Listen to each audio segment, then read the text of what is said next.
Hey guys, it's Joyce. I hope you're doing well.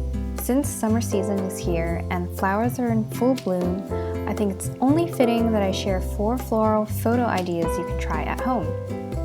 I feature 4 different types of flowers that are available this time around and had a lot of fun creating these looks, so let's get right into it.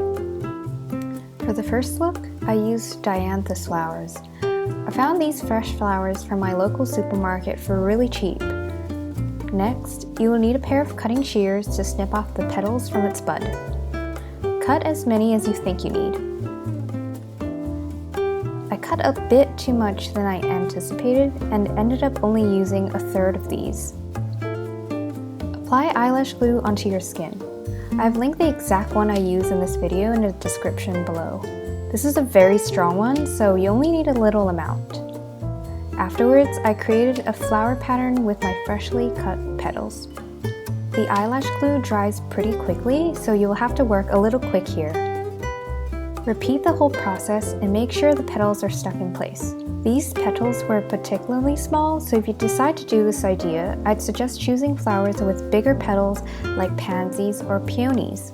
If you find it hard to pick up the petals with your fingers, you can also try using a tweezer for more precision. As you can see, I stuck them on one side from my arm, neck, ear, and all the way to my face.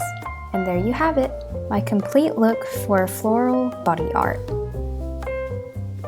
Next, I set up my Sony A5100 camera on my tripod and used the 2-second self-timer on this device. This only works if the camera is in close proximity to where you are shooting.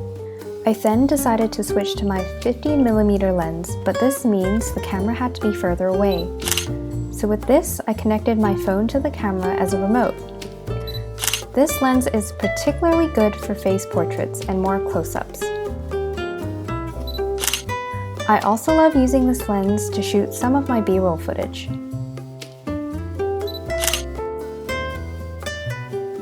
Don't be afraid to switch up angles and poses in your photo shoots.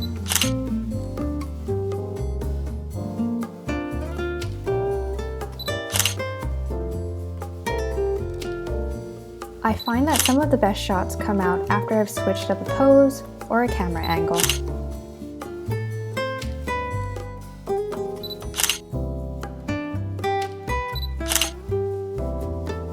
To remove the flowers, simply use olive oil or an oil-based makeup remover. Soak it in a cotton pad and start wiping it on your skin. From my experience, some parts were a little difficult to wipe off since the eyelash glue I used was really strong. And don't forget to take a nice warm shower afterwards. The second idea requires a bedsheet in the color of your choice. I hung this on a metal bookshelf I had on my wall. These are some wild German chamomile flowers I picked up on a hike the past weekend. You can see these growing around everywhere in Germany. They're seen as weeds, but still look very pretty. I also decided to wear a yellow skirt to match the flowers and the purple backdrop.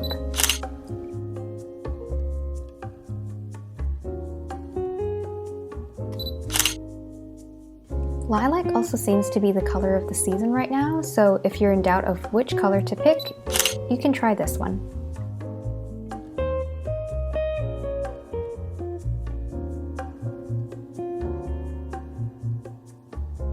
Now onto the third idea. I cut off some white chrysanthemums I had in my flower arrangement. Make sure to leave 2 to 3 centimeters of the stem below the flower. I did a braid the night before to give my hair some volume. Once I've untangled everything, I carefully place the flowers in my hair, having the flower stems sit through my hair locks. Place them in random spots so they look more natural.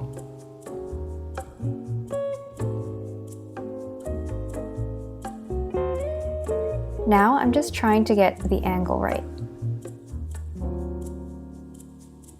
And carefully keeping the flowers in place. But it was a bit of a challenge with my short hair. I feel like this would work really well for people with long hair.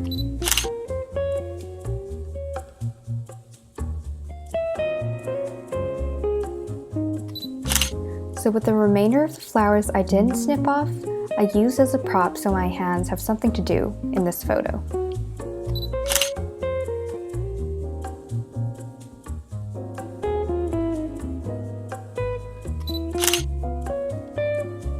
You can place the bouquet closer to the camera to create dimension.